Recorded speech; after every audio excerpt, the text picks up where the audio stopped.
जैसे हम अपने इस्लाम के लिए, अपने कुरान के लिए, अपने मजहब के लिए, अपने रसूल के लिए, अपने पैगंबर के लिए तमाम तर कुर्बानी देने के लिए तैयार हैं। वक्त और जरूरत पड़ी तो हमारा देश हमसे जो जो कुर्बानियां चाहेगा, हम अपने देश के लिए हर कुर्बानी देने के लिए तैयार हैं। क्या सिखाया? जैसे हम अपने इस्लाम के लिए, अपने कुरान के लिए, अपने मजहब के लिए, अपने रसूल के लिए, अपने पैगंबर के लिए तमाम तर कुर्बानी देने के लिए तैयार हैं। वक्त और जरूरत पड़ी तो हमारा देश हमसे जो जो कुर्बानियां चाहेगा, हम अपने देश के लिए हर कुर्बानी देने के लिए तैयार हैं। सदर काजी शहर बनारस मौलाना हसीन अहमद हबीबी। मौलाना साहब, देखा जाए अभी पहलगाम में जो आतंकी घटना हुई है उसको लेके क्या कहना है आपका? राहत इंदौरी साहब हम लोगों के बीच नहीं रहे, दुनिया से चले गए। उन्होंने एक शेर पढ़ा था एक बार कि सरहदों पर कुछ तनाव है क्या, सरहदों पर कुछ तनाव है क्या, कुछ पता तो करो चुनाव है क्या। तो जब कहीं देश के अंदर चुनाव का सीज़न करीब आता है तो इस तरह की हरकतें एक दो मर्तबा नहीं अनेक मर्तबा हुई हैं।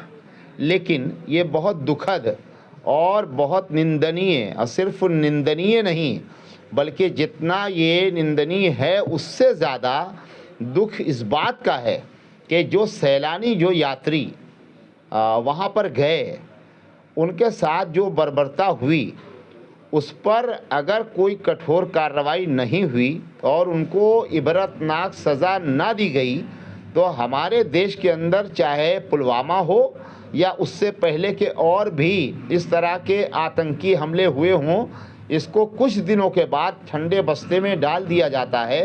ये निहायत अफसोस की बात है।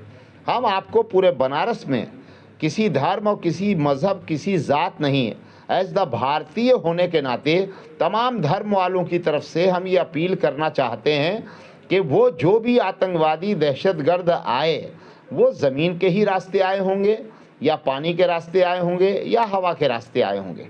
आने में तो हमारी गफलत है, हमारी सुस्ती है कि ये आतंकवादी आए किधर से, लेकिन मारने के बाद जब उन्होंने कैमरे में अपनी फ़ोटो आम की और फ़ोटो दिखाया, उनकी पहचान भी हुई, उसके बाद वो अभी तक नहीं पकड़े गए और निकल के चले गए, तो गए कहाँ, ये बहुत अफसोस की बात है। सबसे बड़ी बात है, देखा जाए कि धर्म का परिचय लेके नाम पूछ के मारा गया, तो क्या इसको हिंदू और मुसलमान के बीच खाई पैदा करने की भी उग्रवादियों की एक साजिश थी पाकिस्तान के द्वारा, या पाकिस्तान परस्त ये आतंकी थे? क्या इसको आप ऐसे कैसे देखते हैं?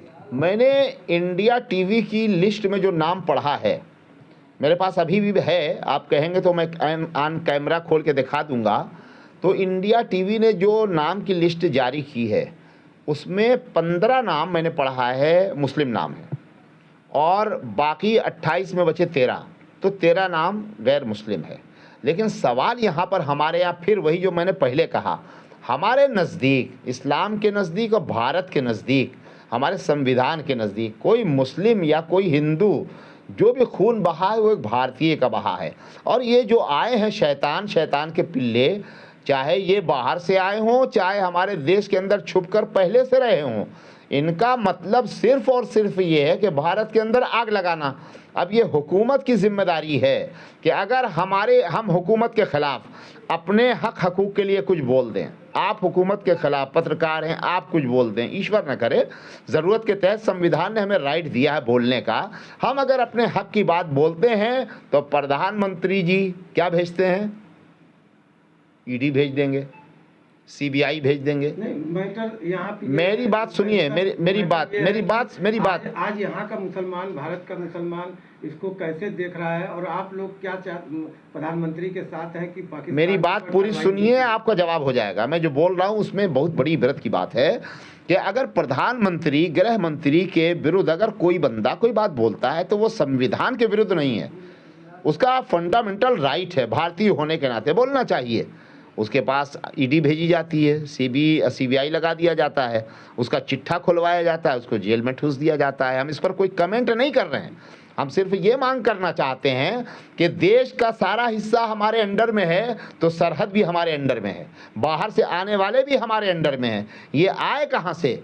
ये अगर आ गए हैं तो किसी सूरत में इनको किसी रास्ते से, न जल से, न थल से, न वायु से, कहीं से छोड़ना नहीं चाहिए। अगर ये अंदर के हों तो इनको वो इबरतनाक सज़ा दिया जाए कि दोबारा कोई इसकी कल्पना न करे ऐसा करने की। और अगर ये बाहर से आए हैं, बाहर का अगर हाथ हो तो हमारे भारत के मुकाबले में भी पड़ोसी देश के पास वो शक्ति नहीं है। हमने म्यूज़ियम में रखने के लिए वो हथियार नहीं तैयार किया है जो APJ अब्दुल कलाम साहब ने दिया है। आखिर उसका इस्तेमाल कब करेंगे? आप उसका इस्तेमाल करिए और हम तमाम धर्म के लोग आपके साथ, अपने धर्म और जाति से ऊपर उठकर सिर्फ और सिर्फ भारतीय होने के नाते जितने हमारे मजहब के लोग हमारे साथ हैं, हम सब के साथ होकर दिल्ली या बॉर्डर पर या जहां पहुंचने की ज़रूरत हो, हमें खून की ज़रूरत होगी तो हम अपने देश के लिए खून देंगे, चमड़ी की ज़रूरत होगी तो अपनी चमड़ी देंगे, अगर हमें तन मन धन लुटाना होगा तो अपने देश की हिफाजत के लिए, इसकी सुरक्षा के लिए हम प्रधानमंत्री के साथ और देश के तमाम आर्मी और फौजियों के साथ हम खड़े हैं।